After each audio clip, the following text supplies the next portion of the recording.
YouTube, it's Asia back with another video. If you don't know, I make videos all about growing your lash business or online business.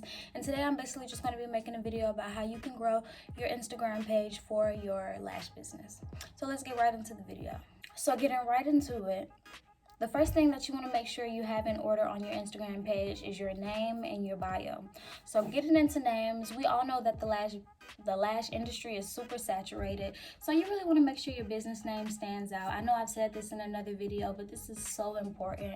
I'm going to make a video about how you can really make better names for your lash business. It's really not, I won't say it's something wrong with putting your name in your lash business, but because the lash industry is so saturated, there's so many people with the same names, and you really want to make yourself stand out, you know? So you want to have a good name, a clear name with not a whole bunch of dots, underscores, and weird stuff. You want it to be easily searchable. So if you're ever out and about and someone's like, oh, what's your business page? You could just tell them, and they should be able to sound it out and type it in. They shouldn't have to be like, well, how is that spelled? Are there any dots? Are there any underscores? It shouldn't be none of that.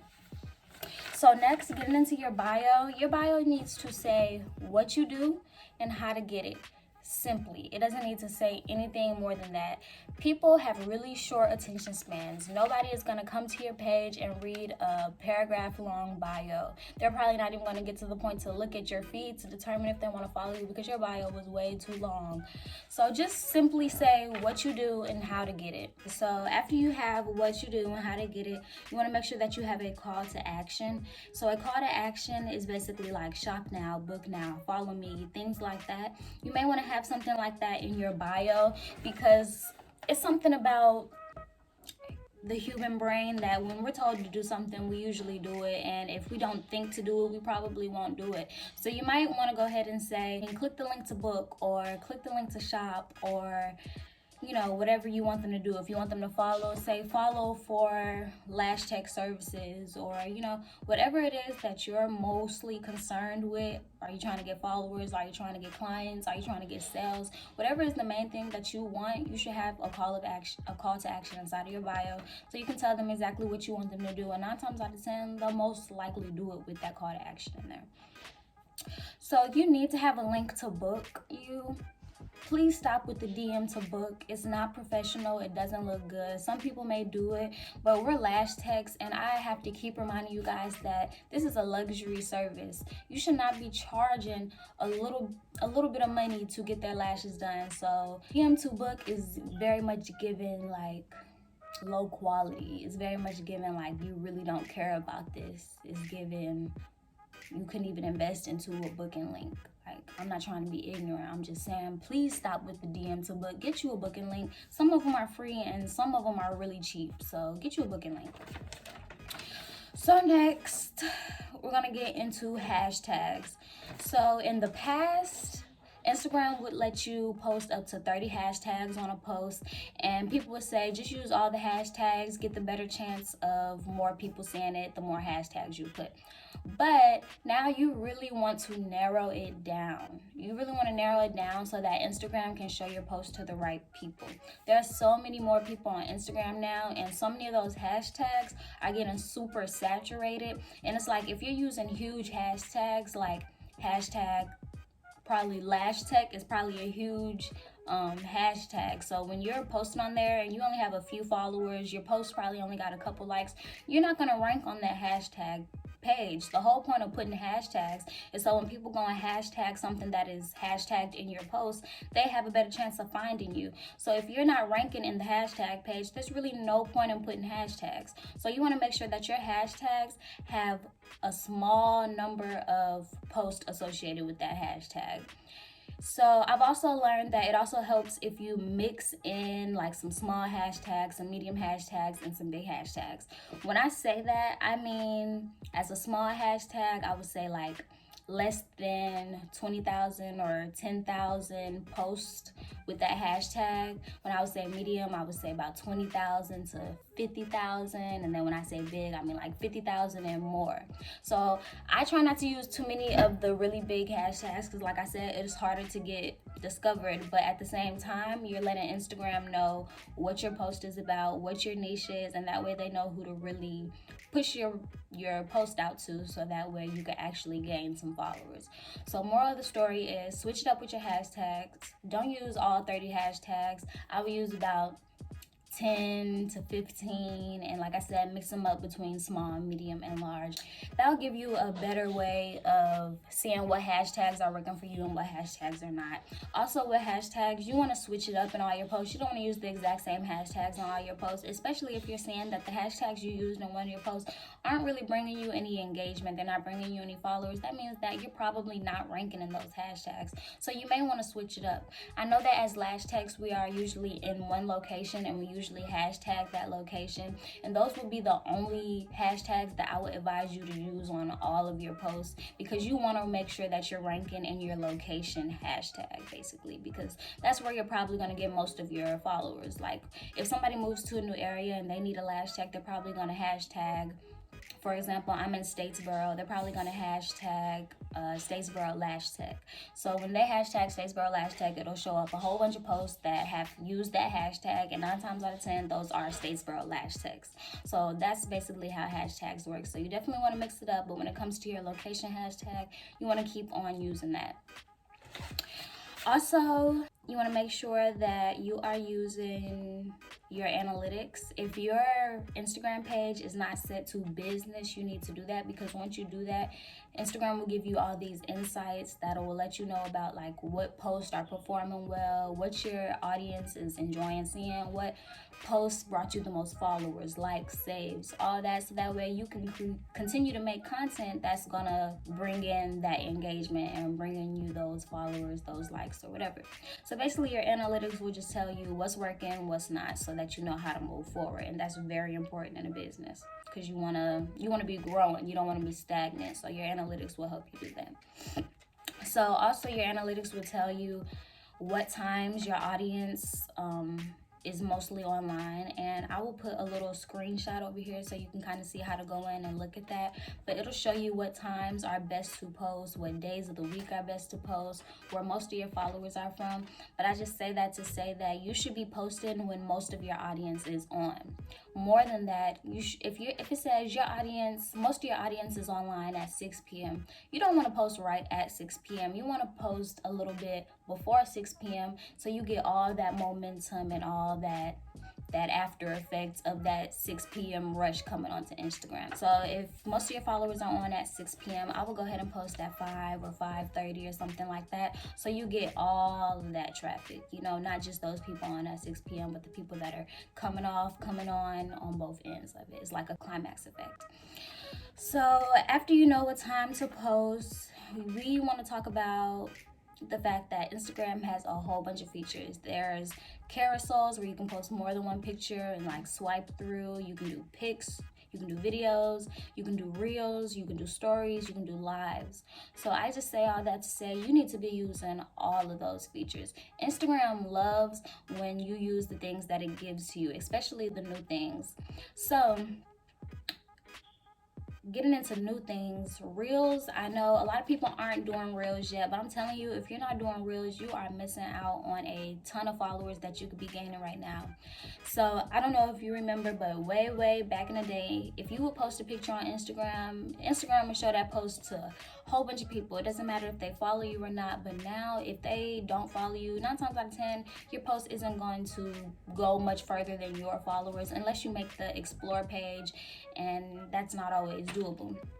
So with that being said, now that Instagram has pushed out Reels, which is a new feature, they want more people to use it. So if you go in and decide to start using Reels, they're going to give you a ton of engagement, a ton of followers, a ton of everything that you want to grow your Instagram page, because you're using something new that they want more people to use. So they're like, oh, if they're going to use it, that may make more and more and more people use it. So moral of the story is you need to be making Instagram Reels. More than this, I personally try to make it a point to post at least 1 reel a day. I know a ton of Instagram influencers, content creators and whatnot that post 1 or more reels a day, and they have thousands of followers now just simply off reels. Like, they don't even post pictures and other stuff like that no more, because they see that reels is what's really bringing in that real growth. So at the very least, if you don't only want to post reels, I understand that, because I like my feed to be aesthetically pleasing too. So I post pictures sometimes, and also all your followers may not want to see reels. All your followers may not want to see pictures. Mix it up so that you can provide to all of your followers and, you know, really cater to them. So you want to make sure that you're definitely doing reels, and I would definitely try to use all of Instagram's features when it comes to videos, pics, carousels. I personally don't go on live, but that's just because I'm a chicken and I haven't got there yet. But eventually I do want to start going live, because this is something else that boosts your engagement. It boosts that relationship that you have with your followers, which is really what's going to also get you to grow. So also with your stories have a lot of cool features like quizzes, polls, just all types of stuff that you can use to make your followers engage with you on your story. And those things are going to make you grow. They're going to get you that engagement that's going to push your page out, because Instagram's like, oh, her followers like the stuff that she's posting. If Instagram is like, oh, even your followers don't like what you're posting, I'm not going to show it to new people. But if your followers are engaging with your post, Instagram's like, oh, if her followers really like the stuff that she's posting, maybe I should boost this to more people, because they'll probably like the stuff that she's posting too.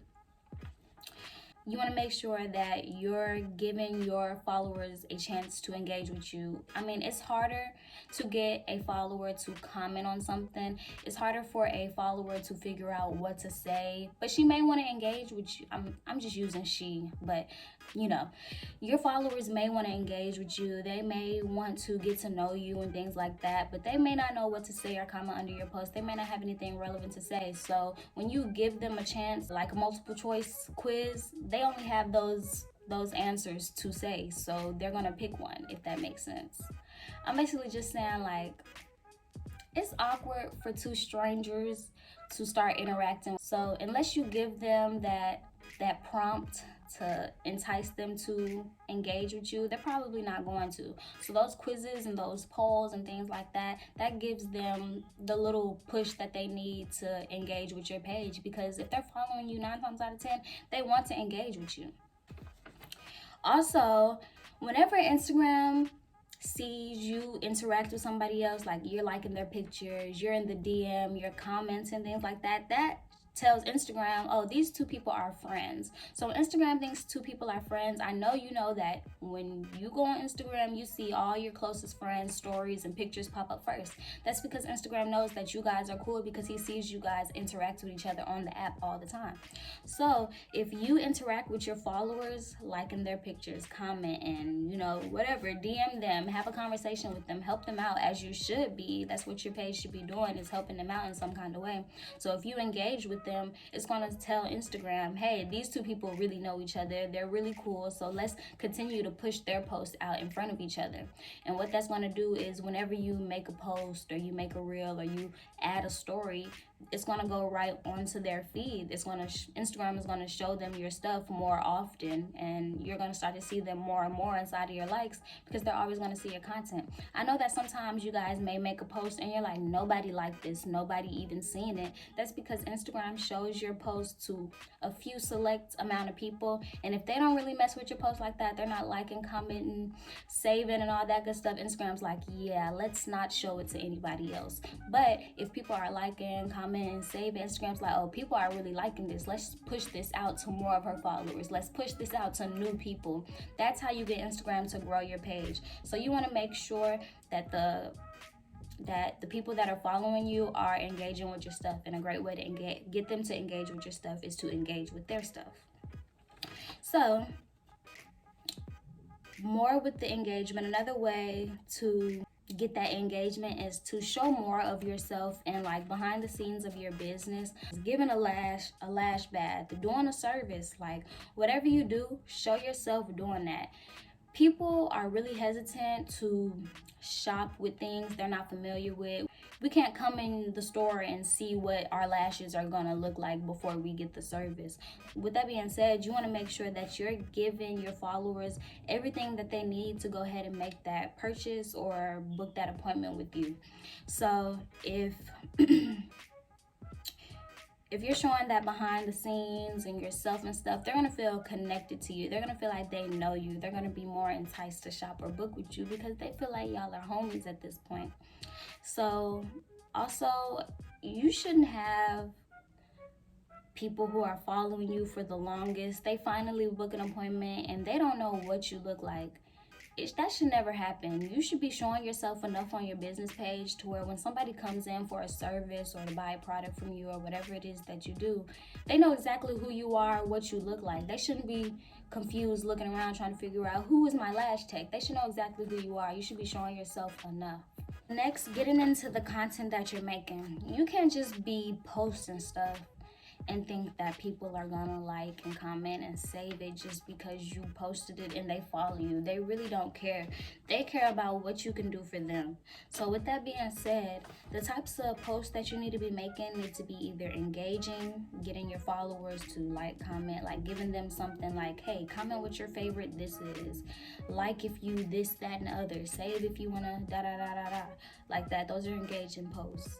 Or you want to have educational posts where you're teaching somebody something. As a lash tech, you could be teaching them how to properly take care of their lashes, how to properly wash them, how to properly find a lash tech that knows what they're doing. Things like that, educating them, that shows your expertise and it makes them feel like, oh, she knows what she's doing. I should probably book with her. She knows this, like she's a lash boss, like for real. So you also want to make sure that if it's not engaging or educational, it's either entertaining or inspirational in some type of way, or you want to be promoting yourself. But I do want to throw out there, most of your posts should be engaging, educational, entertaining, inspirational, and then less of them should be promotional. All your posts shouldn't be shop now, book now, shop now, book now, shop now. Like, no, people don't want to see that. That's annoying. They're going to unfollow you, sis. What you need to do is be providing them with something. They need to go off of your page or look at a post of yours and feel better off. When they feel better off because they seen the content that you posted, that's when they like, comment, save, and that's when Instagram starts to push your stuff to other people because they're engaging with your post. So I know that you created a business page to promote your business, but you just have to realize that everybody isn't on Instagram to be sold to all the time. That's just what it is. So when you're finding another way to promote your business still, but in an engaging way, an educational way, entertaining way, inspirational way, that's when your followers really take a step back, like, oh, she's really doing something for me. Like, this isn't about her trying to get me to buy something from her or book with her. She's helping me out with something. And that's really what your followers want to see, and that's really what's going to make them mess with you the long way. So you want to definitely make sure you're providing for your followers. Also, whenever you make any of these type of posts, engaging, educational, entertaining, promotional, inspirational, you want to have a call to action on your post that says, like this post, save this post, or whatever, because you want your followers to engage with your post. That's, again, how you make your Instagram grow. So you want to always put a call to action, or even you could put follow. I like to put follow on my reels because, like I said, reels get pushed to new audiences. So every time I post a reel, I say follow for more, so that way those new audience can come back to my page and decide if they want to follow me or not. Also, you want to make sure that your post always has a location on it, and that just gives it an extra push. Just like hashtags put your post in front of another audience on another feed, location does the same thing. Just like you can hashtag something and look at all the posts associated with the hashtag, you can look up a location and look at all the posts associated with that location. So I often get new followers from people looking at location posts or looking at hashtag posts. Also, when it comes to Instagram, we know that we can like, comment, share, save. I think that's it. The most important things that you want to focus on is your saves and your shares. If you're not getting a lot of likes, if you're not getting a lot of comments, it doesn't matter. doesn't matter, because if they're saving your posts, if they're sharing your posts, that's what's really getting Instagram to continue to grow your page. Instagram don't care about who liking your post for real. I mean, it's nice. They're like, oh cool, a lot of people are liking this post. But when a lot of people are sharing this post, a lot of people are saving this post, well, that's when Instagram is like, oh, we need to show this post to everybody on Instagram, because that's what they want. Instagram wants you to make more people stay on the platform. So if somebody is sharing something or saving something, that means that they're showing it to another friend, making them come on to the app, or they're saving it for later, so they're going to come back and be on the app even longer. That's all Instagram wants, is for people to like the app, stay on the app, use all the features. So when they see that your posts are making people do that, they're all like, yeah, this girl is gonna make us some money. Like, let's push her posts out, let's reward her for making the type of content that are making people stay on our app. And it's just that simple. And everything I just said, if you're doing all that, you should be setting your Instagram up to grow. But a few extra things that you can do to make it grow would be giveaways. If you don't know what a giveaway is, it's when you give something away. If you're a lash tech, you could say, I would do a free service for anybody. If you want to enter this giveaway, all you gotta do is like, comment, subscribe, share, save, tag 2 friends. And when they tag 2 friends, they share, they save, it's gonna make more people come over to your page and do the same thing and do the same thing and do the same thing. Giveaways always gave me a bunch of followers. Even some clients sometimes, like people who are not even interested in the giveaway, they were just looking for a lash tech and they're like, oh yeah, let me go ahead and book. So definitely do giveaways every now and again. You don't want to do them too often. Also, whenever you have a client, or even if you're not to the point where you're having a lot of clients, you're still doing your friends and family's lashes, have them tag you all the time, every day if they will, like have them tag you, because that's what's gonna again get your page in front of new people. That's gonna make people come over and follow you, especially if those people are in your area, because if they're in your area and they're tagging you, that means their followers are most likely in the area too. And lastly, you can do collabs, and that's when you and another business may come together and do some type of giveaway event or anything like that, where your followers can be her followers and her followers can end up being your followers. It's just a way to grow your business in a joint venture type of way. So that is the end of this video. If this video helped you out, please like, comment, subscribe. I make videos like this every week. If you're not subscribed to me yet, what are you doing? Like, I'm giving y'all the tea every week. So come back and see it again, and thank you for watching.